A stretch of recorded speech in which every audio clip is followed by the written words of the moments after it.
बात करने वाले हैं एक्सेलरेशन के बारे में। एक्सेलरेशन, अब इसके बारे में आपने पहले तो सुना ही होगा। अगर आपके पास एक बाइक या स्कूटी है तो आपको पता होगा कि हैंडल में राइट साइड में एक घुमाने वाला यंत्र होता है, जिसे आप जैसे ही पीछे घुमाते हैं वैसे ही आपकी गाड़ी की वेलोसिटी जो है वो बढ़ने लगती है।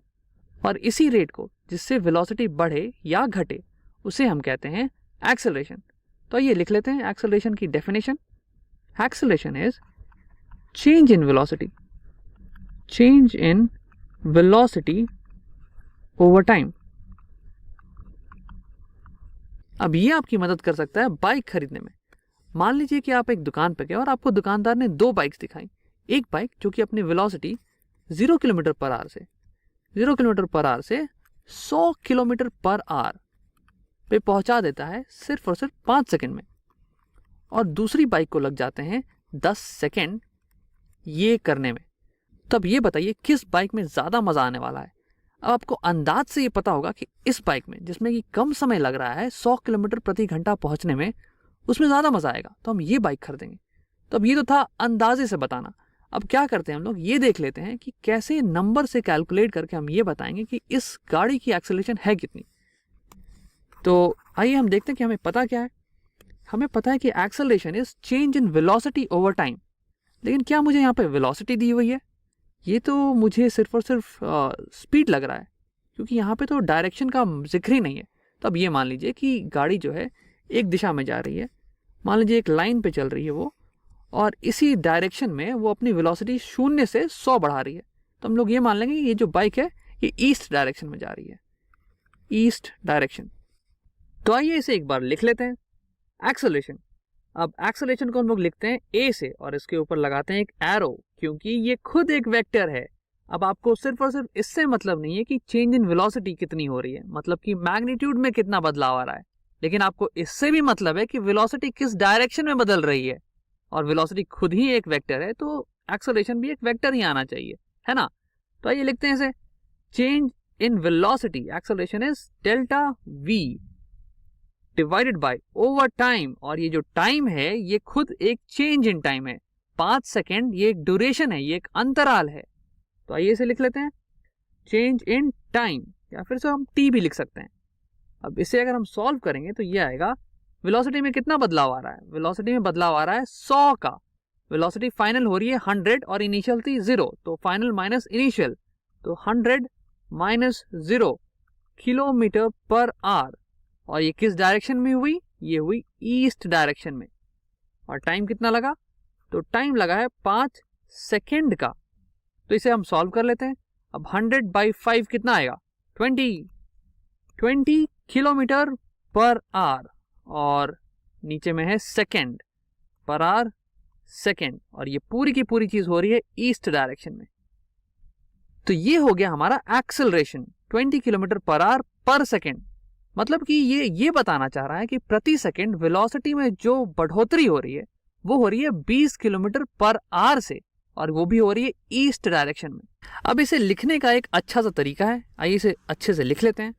वो है 20 किलोमीटर पर आवर, और ये जो सेकेंड जो नीचे था वो यहाँ आ जाएगा, सेकेंड। अब ये देखिए, यहाँ पे आवर और सेकेंड जो है टाइम के अलग अलग यूनिट्स हैं, तो हम लोग क्या करते हैं, इनके यूनिट्स को बराबर कर लेते हैं। हम लोग आर को सेकेंड में बदल लेते हैं। तो आइए इसे हम लोग यहाँ कैलकुलेट करेंगे। तो आपको पता है कि यहाँ पे आर जो है वो डिनोमिनेटर में है, तो मुझे आर को न्यूमिनेटर में लिखना पड़ेगा, इंटू 1 आर। और 1 घंटे में होते हैं कितने सेकेंड? 3600 सेकेंड। तो यहाँ आर से आर कट गया, और अब आ गया हमारे पास 20/3600, 20/3600 किलोमीटर सेकेंड इंटू सेकेंड, या फिर सेकेंड स्क्वायर। और इसे मैं अगर और सिंप्लीफाई करूंगा तो मेरे पास आएगा 0 से 0 कट गया, और 2 से 360 कटेगा तो बचेगा 180। तो हमारे पास आ गया 1/180 किलोमीटर पर सेकेंड स्क्वायर।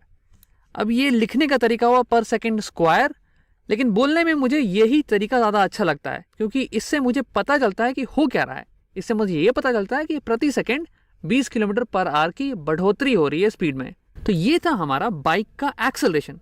अगर आप बाइक चला रहे हैं और आप अपने स्पीडोमीटर को देखिएगा तो आइए हम दिखाते हैं आपको कि कैसा दिखेगा वो। तो स्पीडोमीटर कुछ ऐसा दिखने वाला यंत्र होता है जो कि आपके बाइक के आगे में लगा होगा, और ये जो है किसी भी समय पे आपकी बाइक की वेलोसिटी बताता है, आपकी बाइक की इंस्टेंटेनियस वेलोसिटी बताता है।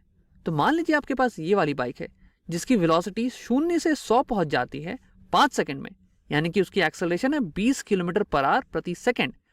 तो आपकी स्पीडोमीटर का कांटा कैसे भागेगा, आइए उसे देखते हैं।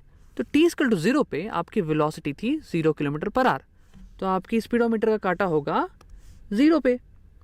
और फिर 1 सेकंड बाद, क्योंकि आपकी एक्सेलरेशन है 20 किलोमीटर पर आवर प्रति सेकंड, यानी कि 1 सेकंड बाद आपकी वेलोसिटी में बढ़ोतरी होगी 20 किलोमीटर पर आवर की, तो 1 सेकंड बाद आपका कांटा पहुंच जाएगा 20 पे, 0 से बढ़ के 20 पे। और ठीक दूसरे सेकंड पे आपका कांटा पहुंच जाएगा 40, और तीसरे सेकंड पे 60, और चौथे पे 80, और 5वें सेकंड पे आप होंगे 100 किलोमीटर की रफ्तार पे बाइक पे, और आपको बहुत ही मजा आ रहा होगा। इस वीडियो में हम एक एग्जाम्पल प्रॉब्लम देखने वाले हैं जो कि एक्सेलरेशन से रिलेटेड है। तो आइए सवाल देखते हैं। सवाल में हमें दिया हुआ है एक एरोप्लेन जो कि टेक ऑफ करने वाला है, और इसकी टेक ऑफ वेलोसिटी दी हुई है हमें। Take off velocity is equal to 180 kilometre per hour, और ये भी दिया हुआ है कि इस प्लेन की एक्सेलरेशन वो है 1 metre per second square, 1 metre per second square. और इसको बोलने का एक और तरीका क्या था, वो था 1 मीटर पर सेकेंड प्रति सेकेंड, मतलब कि वेलोसिटी में जो बढ़ोतरी या घटाव आएगा वो होगा प्रति सेकेंड में 1 मीटर पर सेकेंड का। और हमसे पूछा यह जा रहा है कि टेक ऑफ में प्लेन को कितना समय लगा, या फिर कितने देर तक टेक ऑफ लास्ट किया। How long did the take off last, how long did the take off last. तो आइए सबसे पहले तो हम टेक ऑफ का प्रोसेस समझ लेते हैं कि टेक ऑफ होता क्या है। तो देखिए, जो एरोप्लेन है वो रनवे पे एक छोर से चलना चालू करेगी, और वहां से अपनी वेलोसिटी बढ़ाती जाएगी जब तक कि वो टेक ऑफ वेलोसिटी अचीव नहीं कर लेती, हासिल नहीं कर लेती, और फिर इस वेलोसिटी पे वो जमीन छोड़ देगी और उड़ जाएगी। तो इससे हमें यह पता चलता है कि एरोप्लेन की इनिशियल वेलोसिटी थी 0 मीटर पर सेकेंड, और फाइनल वेलोसिटी थी जो टेक ऑफ की वेलोसिटी है 180 किलोमीटर पर आवर। और क्योंकि वेलोसिटी बदल रही थी तो जाहिर सी बात है कि इसमें एक्सेलरेशन होगा, और ये दिया हुआ है कि एक्सेलरेशन है 1 मीटर पर सेकेंड स्क्वायर का। अच्छा, एक और इंपॉर्टेंट बात यह है कि वेलोसिटी और एक्सेलरेशन ये दोनों वेक्टर क्वांटिटी हैं, बट यहाँ तो हमने डायरेक्शन लिखा ही नहीं। वेक्टर क्वांटिटी में तो डायरेक्शन होता है ना, तो यहाँ मान लीजिए कि जो डायरेक्शन है वो रनवे की डायरेक्शन में ही है। वेलोसिटी का डायरेक्शन भी रनवे की डायरेक्शन में है, और एक्सेलरेशन का डायरेक्शन भी रनवे के ही डायरेक्शन में है, क्योंकि वेलोसिटी जो है वो बढ़ती ही जा रही है, इसलिए एक्सेलरेशन को वेलोसिटी के डायरेक्शन में ही होना पड़ेगा। तो आइए सवाल को सॉल्व करते हैं। लेकिन उसके पहले सबसे इंपॉर्टेंट चीज देखने वाली बात यह है कि वेलोसिटी का यूनिट है किलोमीटर पर आवर, और एक्सेलरेशन का यूनिट दिया हुआ है मीटर पर सेकेंड स्क्वायर। तो यहाँ पे समय का जो यूनिट है वो है आवर और सेकेंड, और यहाँ पे डिस्टेंस का जो यूनिट है वो है किलोमीटर और यहाँ पे मीटर। इन दोनों को तो हम साथ में सॉल्व नहीं कर पाएंगे, तो किसी एक का यूनिट बदलना पड़ेगा दूसरे के यूनिट में। तो ये सबसे पहले वेलोसिटी को किलोमीटर पर आवर से मीटर पर सेकेंड में कन्वर्ट करते हैं। तो वेलोसिटी दी हुई है 180 किलोमीटर पर आवर। अब क्योंकि किलोमीटर है न्यूमरेटर में, तो मैं सबसे पहले लिखूंगा 1 किलोमीटर डिनोमिनेटर में, और 1 किलोमीटर में होते हैं कितने मीटर, 1000 मीटर। और ये मैंने ऐसा इसलिए किया है ताकि किलोमीटर से किलोमीटर कट जाए, और फिर सिमिलरली इसी तरह से हम आर को भी चेंज कर लेंगे। आर को हम ऊपर में लिखेंगे क्योंकि आर लिखा हुआ है डिनोमिनेटर में, और 1 आवर में होते हैं कितने सेकेंड, 3600 सेकेंड्स, और यहाँ से आर कट गया। अब आइए इसे सॉल्व करते हैं। 1 2 0 1 2 0 18 10 जा 180, 18 2 जा 36, फिर ये 2 जो है इस 10 को काट देगा 5 बार, तो हमारे पास बचा 5 × 10 50, और यूनिट बचा है हमारे पास बस 1 मीटर का और 1 सेकेंड का। तो यूनिट बचा है हमारे पास मीटर पर सेकेंड। तो आ गई हमारी velocity is 50 metre per second. अब देखिए, अब हमें दिया हुआ था कि एक्सेलरेशन है 1 मीटर पर सेकेंड प्रति सेकेंड, मतलब कि वेलोसिटी बढ़ रही है हर सेकंड 1 मीटर पर सेकंड से। और प्लेन ने किस वेलोसिटी से चालू की, तो इनिशियल वेलोसिटी थी 0 मीटर पर सेकंड, और हर सेकंड इसकी वेलोसिटी बढ़ती गई 1 से 1 मीटर पर सेकंड से बढ़ती जाएगी हर एक सेकंड में, क्योंकि एक्सेलरेशन ही ऐसा है। तो ये बताइए 1 सेकंड बाद इसकी वेलोसिटी कितनी होगी, वो होगी 1 मीटर पर सेकंड। 2 सेकंड बाद इसकी वेलोसिटी कितनी होगी, 1 + 1 that is 2 metre per second. 3 second बाद इसकी वेलोसिटी कितनी होगी, +1 कर देंगे फिर से, और आ जाएगा वो 3 मीटर पर सेकंड। वैसे ही 4 सेकंड बाद इसकी वेलोसिटी होगी 4 मीटर पर सेकंड। तो 50 मीटर पर सेकंड पहुंचने में कितना समय लगेगा इस प्लेन को, लगेगा 50 सेकंड। तो ये हो गया हमारा टेक ऑफ का टाइम। अब ये तो हमने दिमाग से निकाल लिया। आइए एक बार ये भी देख लेते हैं कि फॉर्मूले से क्या आता है या फिर डेफिनेशन से क्या आता है। तो एक्सेलरेशन की डेफिनेशन क्या थी, acceleration is equal to change in velocity, change in velocity by time. और हमें निकालना है टाइम, हमें दिया हुआ है एक्सेलरेशन और चेंज इन वेलोसिटी। तो क्या करते हैं, टाइम को एक जगह कर लेते हैं और बाकी सारी चीज़ें एक जगह कर लेते हैं। तो ये दोनों साइड हम टाइम से मल्टीप्लाई करते हैं, दोनों साइड टाइम से मल्टीप्लाई कर दिया तो ये टाइम से टाइम कट गया, और फिर यहाँ पे आ गया हमारे पास t इंटू एक्सेलरेशन a। तो यहाँ से एक्सेलरेशन को हटा लेते हैं, तो इसलिए हम यहाँ पे a से डिवाइड कर देंगे, यहाँ भी a से डिवाइड कर देंगे, फिर ये कट गया और हमारे पास बचा t is equal to change in velocity, यानी कि v final minus v initial divided by acceleration, जो कि a। अब आइए सबकी वैल्यूज पुट करते हैं। फाइनल वेलोसिटी है टेक ऑफ वेलोसिटी, जो कि हमने यहाँ पे निकाली है 50 मीटर पर सेकेंड। तो इसे यहाँ पे डालते हैं 50 metre per second minus initial velocity क्या थी, तो स्टार्टिंग में प्लेन जो है वो रेस्ट पे था, तो इसकी इनिशियल वेलोसिटी होगी 0 मीटर पर सेकेंड। और फिर एक्सेलरेशन की वैल्यू हमें दी हुई है 1 metre per second square, 1 metre per second square. तो इसे हम सॉल्व करेंगे तो आएगा 50 metre per second divided by 1 metre per second square. तो इसे अगर हम न्यूमिनेटर में ले जाएंगे तो लिखेंगे सेकेंड स्क्वायर बाय मीटर। तो यहाँ मीटर से मीटर कट जाएगा और 1 सेकेंड से 1 सेकेंड यहाँ पे कट जाएगा, और हमारे पास बचेगा finally time is equal to 50 second. और ये देखिए ये जवाब बिल्कुल ही सही आया पिछले बार की तरह। तो हमारे प्लेन को लगता है 1 मिनट से थोड़ा सा कम समय, 50 सेकेंड लगता है प्लेन को रेस्ट से टेक ऑफ स्पीड अचीव करने में, टेक ऑफ स्पीड हासिल करने में। एक्सेलरेशन वर्सेस टाइम ग्राफ की बात करते हैं। मुझे बचपन में इन ग्राफ से बहुत ही घबराहट होती थी, क्योंकि एक्सेलरेशन खुद में बहुत ही एब्स्ट्रैक्ट कॉन्सेप्ट है और उसका ग्राफ तो और भी एब्स्ट्रैक्ट होगा। तो मुझे ये लगता था कि एक्सेलरेशन वर्सेस टाइम ग्राफ से मैं वेलोसिटी निकाल सकता हूँ, लेकिन बाद में मुझे पता चला कि ऐसा ट्रू नहीं है। एक्सेलरेशन वर्सेस टाइम ग्राफ से तुम कभी भी वेलोसिटी नहीं बल्कि चेंज इन वेलोसिटी निकाल सकते हो, और उसकी मदद से अगर तुम्हें किसी एक क्षण पे, किसी एक टाइम इंस्टेंट पे पता हो वेलोसिटी बॉडी की, तो डेल्टा वी की मदद से तुम फाइनल वेलोसिटी निकाल सकते हो। तो अब इस पे एक एग्जांपल करते हैं। यहाँ पे मेरे पास मेरी पेट डॉग है डेजी, और इसके साथ मैं कैच खेलने वाला हूँ। मान लो कि एक बॉल है और मैं इस बॉल को फेंकने वाला हूँ और ये डेजी इस बॉल को पकड़ के लेके आएगी। तो ये डेजी जब दौड़ना चालू करती है बॉल पकड़ने के लिए, तो स्टार्टिंग में इसकी एक्सेलरेशन कुछ होती है, कांस्टेंट एक्सेलरेशन, और वो है इस ग्राफ में हमने प्लॉट कर रखा है 2 मीटर पर सेकेंड स्क्वायर पहले 4 सेकेंड तक। उसके बाद क्या होता है कि डेजी की एक्सेलरेशन कम होने लगती है, ये एक्सेलरेशन घट के हो जाती है 0 metre per second square 6 second पे, और उसके बाद ये नेगेटिव में जाने लगती है, इसकी एक्सेलरेशन हो जाती है -3 metre per second square 9 second पे। अब आओ पता लगाते हैं कि हम क्या इसकी वेलोसिटी निकाल सकते हैं।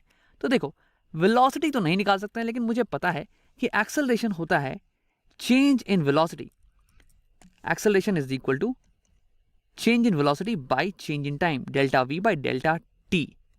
अब इसे अगर मैं रीअरेंज करूं, डेल्टा टी को दोनों साइड मल्टीप्लाई कर दूं तो इधर से इधर कैंसिल, और मेरे पास आ जाएगा डेल्टा वी, ये इधर लिख लेते हैं, delta V is equal to acceleration into delta T.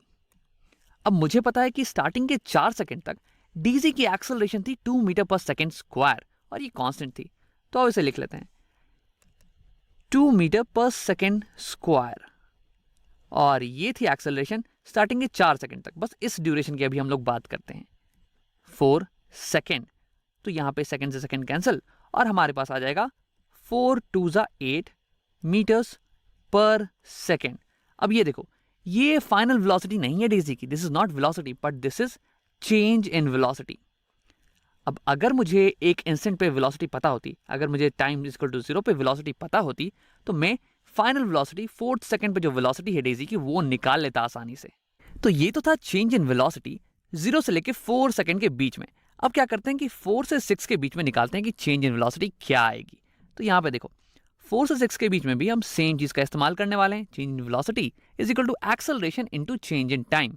अब एक्सेलरेशन क्या होगा, 4th सेकंड पे एक्सेलरेशन है 2 मीटर पर सेकंड स्क्वायर, उसके बाद एक्सेलरेशन घट रही है, 6ठे सेकंड पे 5वें सेकंड पे एक्सेलरेशन हो जा रही है 1 मीटर पर सेकंड स्क्वायर, और 6ठे सेकंड पे हो जा रही है 0 मीटर पर सेकंड स्क्वायर।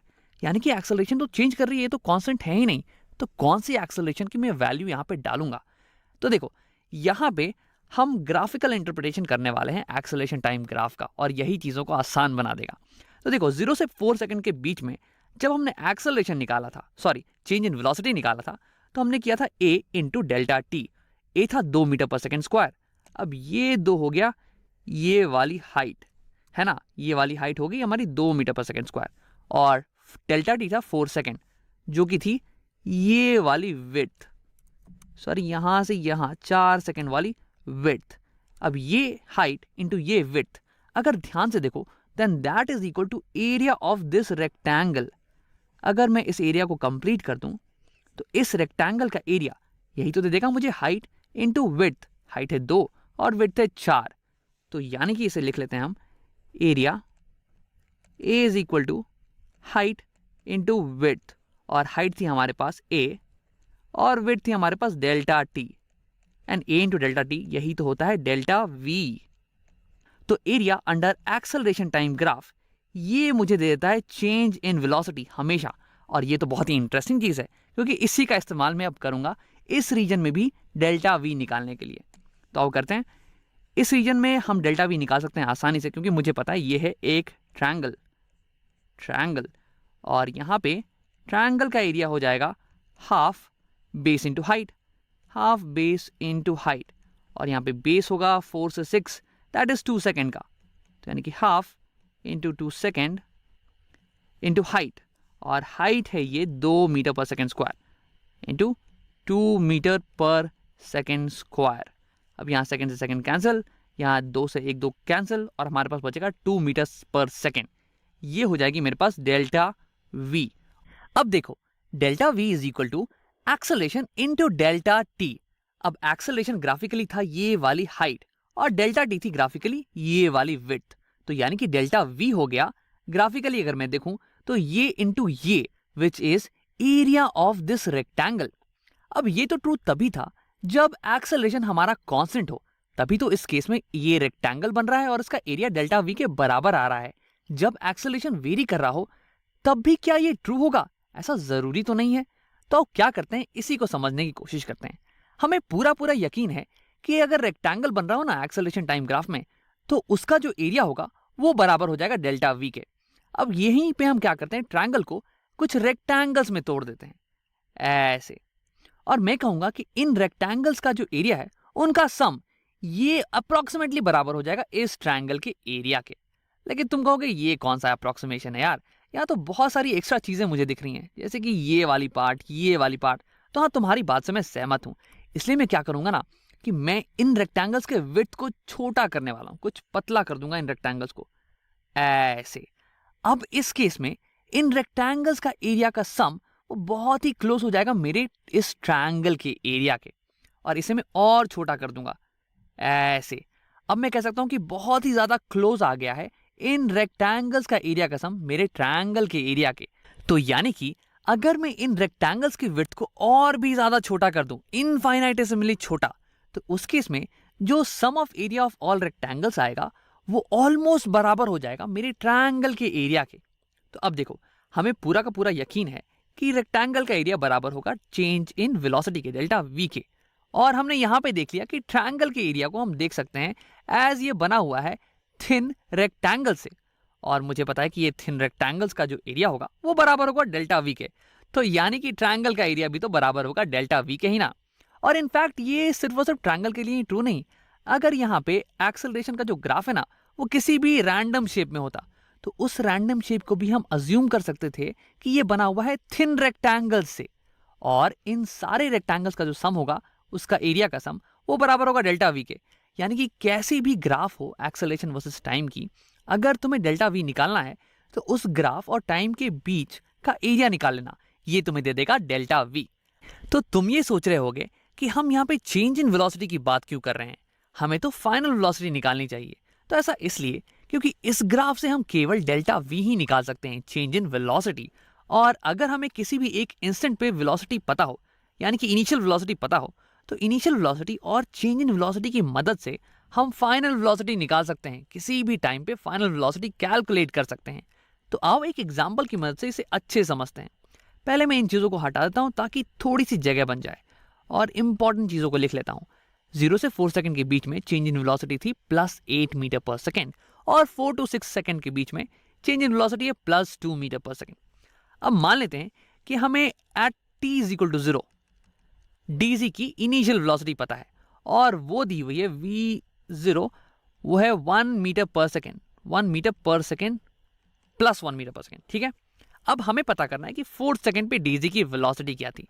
तो देखो dz स्टार्ट कर रही है 1 मीटर पर सेकंड से, फिर चेंज इन वेलोसिटी आ रहा है 8 मीटर पर सेकंड का 4 सेकंड तक। ठीक है, तो यानी कि चौथे सेकंड पे इसकी वेलोसिटी हो जाएगी 1 + 8, यानी कि v final is equal to v initial plus delta V. अब इसे मैथमेटिकली भी देख लेते हैं हम लोग। Delta V is equal to v final minus v initial, यानी कि चौथे सेकंड पे जो वेलोसिटी है माइनस 0 सेकंड पे जो वेलोसिटी है। अब इसे अगर मैं रीअरेंज करूं, दोनों साइड v0 ऐड कर दूं, तो राइट साइड में मेरे पास आ जाएगा v4। This will be equal to delta V plus v0। यही तो हमने किया था ना। v4 is equal to delta V plus v0, और डेल्टा वी है +8 का, +8 प्लस v0 है 1 मीटर पर सेकेंड। तो यानी कि ये टोटल आ जाएगा 9 मीटर पर सेकेंड, और यही तो हमें आंसर आया था। अब अगर तुम्हें छठे सेकंड पे वेलोसिटी निकालनी हो तो फिर से मैं यही करूंगा। चौथे सेकंड पे मुझे वेलोसिटी पता है 9 मीटर पर सेकंड, और यहाँ पे डेल्टा वी दिया हुआ है 2 मीटर पर सेकंड का, यानी कि छठे सेकंड पे वेलोसिटी हो जाएगी 9 + 2 11 metre per second. Velocity at 6 is equal to 11 metre per second plus 11। लेकिन तुम ये सोच रहे होगे यहाँ पे डेल्टा वी ये तो हमें दिया हुआ है as 2 metre per second, delta V is equal to 2 metre per second. तो क्या ये डेल्टा वी 0 से 6 सेकेंड के बीच का है? v6 minus v0 is equal to +2 metre per second. क्या हम इसे ऐसे नहीं लिख सकते हैं? तो नहीं, ये गलत हो जाएगा। देखो यहाँ पे लेफ्ट साइड में तुम कर रहे हो डेल्टा वी 6 से 0 के बीच का, ठीक है, और राइट साइड में ये बराबर होना चाहिए एरिया के। Area is equal to delta v होता है ना। लेकिन जो तुमने एरिया लिख रखा है वो तो केवल 4 से 6 सेकंड के बीच का एरिया है। अगर तुम्हें इसे सही लिखना है ना तो तुम्हें टोटल एरिया लिखना पड़ेगा। टोटल एरिया 0 से 6 सेकंड के बीच का, और वो हो जाएगा ये वाला एरिया प्लस ये वाला एरिया। ये वाला एरिया है 8 एंड दिस इज 2, यानी कि ये हो जाएगा 10 मीटर पर सेकेंड। और फिर v = 6 तुम निकाल सकते हो। v6 is equal to 10 plus ये उधर चला जाएगा प्लस v0, और v0 था 1, यानी कि 10 + 1, 10 plus v0 which is 1, and this will be 11 metre per second, just like v6। यहाँ ये भी आ गया है +11 मीटर पर सेकेंड, ये यहाँ पे प्लस लिखा हुआ है। तो चलो आओ अब आखिरी चीज कैलकुलेट करते हैं, 9 सेकेंड पे वेलोसिटी। तो मैं चाहूंगा कि तुम वीडियो को पॉज करो और एक बार खुद से ट्राई करने की कोशिश करो। अब अगर तुमने ट्राई कर लिया है तो अब देखते हैं। तो यहाँ पे मुझे पता है कि 6 सेकेंड पे वेलोसिटी क्या है, वो है 11 मीटर पर सेकेंड। अगर मुझे पता चल जाए कि चेंज इन वेलोसिटी क्या है 6 और 9 के बीच में, तो मैं निकाल सकता हूँ 9 सेकेंड पे वेलोसिटी। तो 6 और 9 के बीच में चेंज इन वेलोसिटी निकालने के लिए मुझे एरिया अंडर द कर्व निकालना पड़ेगा। मुझे पता है कि एक्सेलरेशन टाइम ग्राफ में ग्राफ के बीच की जो एरिया होती है, ग्राफ के नीचे की एरिया, वो दे देती है मुझे चेंज इन वेलोसिटी। तो ये हो गया ग्राफ, और ये हो गया उसके नीचे का एरिया, ये वाला एरिया, ये वाला, ठीक है। तो अब इसे कैलकुलेट करने के लिए मैं करूंगा इस ट्रायंगल का एरिया, और वो होता है हाफ बेस इंटू हाइट। तो ये हो गया हाफ इंटू बेस, और बेस हो गया 6 to 9, ये हो जाएगा 3 सेकेंड इंटू हाइट, और हाइट यहाँ पे होगी ये वाली हाइट, दैट इज -3। हाइट यहाँ पे नेगेटिव है, -3 मीटर पर सेकेंड स्क्वायर। यहाँ सेकेंड से सेकेंड कैंसिल, और यहाँ 339 9/2 हो गया 4.5, एक माइनस साइन भी है, तो -4.5 यूनिट्स हो जाएंगे मीटर पर सेकेंड। और ये आ गया है चेंज इन वेलोसिटी, ठीक है। और ये है इस रीजन में 6 to 9 सेकेंड के रीजन में। और अगर तुम्हें निकालनी है 9 सेकेंड पे फाइनल वेलोसिटी, तो वही 6 प्लस चेंज इन वेलोसिटी कर देना। 6 पे जो वेलोसिटी है वो है 11, और चेंज इन वेलोसिटी है -4.5। 11 - 4.5 ये हमें दे देगा 6.5, यानी कि velocity at 9 second this is equal to 6.5 metre per second. तो अब एक बार रिकैप कर लेते हैं। हमने देखा कि एक्सेलरेशन टाइम ग्राफ में जो एरिया अंडर द कर्व होता है वो देता है हमें चेंज इन वेलोसिटी, और अगर चेंज इन वेलोसिटी निकालनी हो तो सेम एरियाज को दोनों साइड रखना। यहाँ पे अगर तुम 4 से 6 के बीच में चेंज इन वेलोसिटी निकाल रहे हो तो एरिया भी 4 से 6 का ही रखना, ये टोटल एरिया मत रख देना।